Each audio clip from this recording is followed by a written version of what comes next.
Ibu bapak, saudara-saudariku yang dikasihi oleh Tuhan, Shalom. Selamat berjumpa kembali dalam Renungan Harian Katolik Paroki Tomang, Jakarta. Hari ini hari Selasa, tanggal 25 Juni tahun 2024. Tema renungan kita hari ini adalah menghargai anugerah iman. Ibu bapak, saudara-saudariku yang dikasihi oleh Tuhan, suatu hari ada seorang bapak yang datang kepada saya untuk berkeluh kesah. Bapak ini berkata bahwa ia sungguh sangat merasa galau ya karena anaknya yang dulu masih kecil, ketika masih kecil itu begitu menyenangkan, begitu lucu, begitu manis ya. Tetapi mengapa setelah dewasa semakin lama semakin berani dengan orang tuanya ya.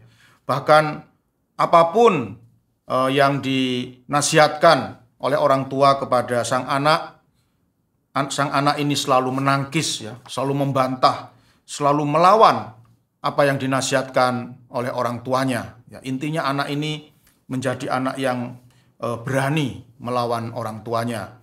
Dan tentu ini membuat bapak ini menjadi resah ya. Lalu saya pun ya bertanya kepada bapak ini ya, sesuai dengan pengalaman saya ya. Jadi pertanyaan bapak ini sudah sering saya hadapi dalam konseling ya. Mengapa anak saya dulu waktu masih kecil begitu lucu, begitu menyenangkan, sekarang kok jadi berbalik berani melawan saya ya, bahkan berani menyakiti hati orang tuanya. Dan biasanya saya pun bertanya kepada umat yang seperti ini, ya, yang punya masalah seperti ini, saya selalu menanyakan, pertanyaan pertama saya adalah, apakah bapak atau ibu setiap hari Minggu pergi ke gereja? Ya. Dan kebetulan bapak ini pun menjawab jawaban yang juga sangat sering saya terima. Ya. Jadi bapak ini berkata kepada saya, ya saya ke gerejanya itu kalau malam Natal dan malam Paskah saja, Romo. Oh begitu ya, berarti dalam 1 tahun ya hanya 2 kali ke gereja. Bayangkan ya, ada 52 minggu dalam 1 tahun, tapi hanya 2 minggu ya, hanya 2 kali dia pergi ke gereja pada waktu malam Natal dan malam Paskah ya, atau yang sering diistilahkan sebagai Katolik napas ya, karena ke gereja hanya waktu Natal dan Paskah saja ya. Maka saya pun berkata kepada bapak itu, bukannya saya mau membela anak bapak ya, tetapi sebenarnya kesalahan terbesar itu ada pada bapak. Kenapa? Karena bapak ya tidak pernah memberikan teladan yang baik kepada anak ya. Bapak sendiri dalam 1 tahun hanya 2 kali pergi ke gereja. Lalu apa yang bisa diteladani dari bapak ya, oleh anak bapak ya? Tidak ada yang bisa diteladani ya.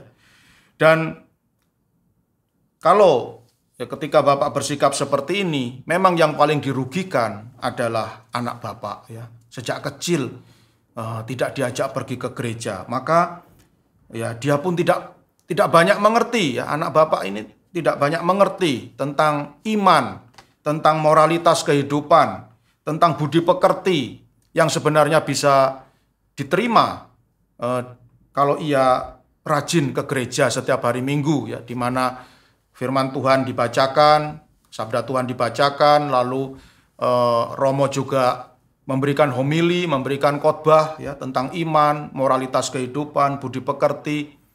Anak bapak sampai dewasa jarang sekali menerima kekayaan iman itu, kekayaan rohani itu ya.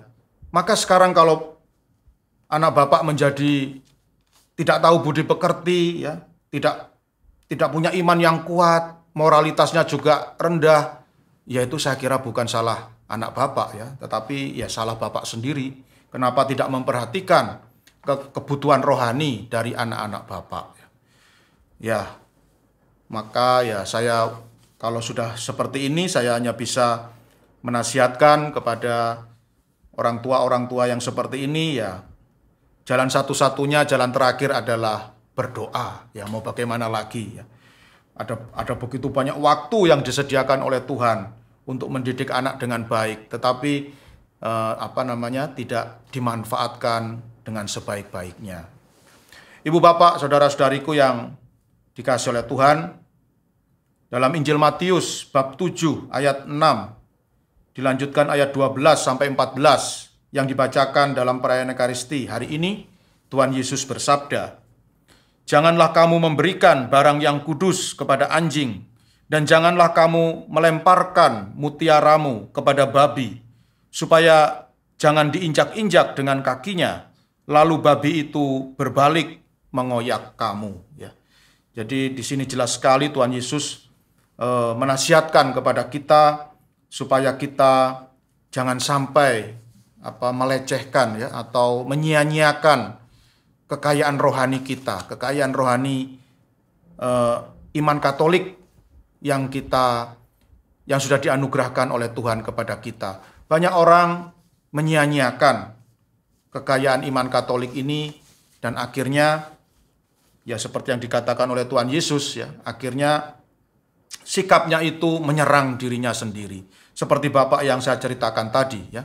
Dia sudah dibaptis, dia sudah menerima anugerah iman dari Tuhan, tetapi ya tidak dihormati sebagaimana mestinya. Dalam 1 tahun hanya ke gereja 2 kali, ya, lalu juga tidak mengajak anak-anaknya untuk pergi ke gereja, dan akhirnya ya kita lihat, akhirnya dia mendapat serangan balik, ya, dia mendapatkan kerugian dari anak-anaknya. Oleh karena itu, ibu bapak, saudara-saudariku yang dikasihi oleh Tuhan, seorang kudus Karmel, Santa Teresa Lisieux atau Santa Teresia dari kanak-kanak Yesus pernah berkata bahwa anugerah yang paling berharga di dalam kehidupan adalah iman. Iman itu adalah pemberian Tuhan yang paling berharga, paling bernilai di dalam kehidupan kita.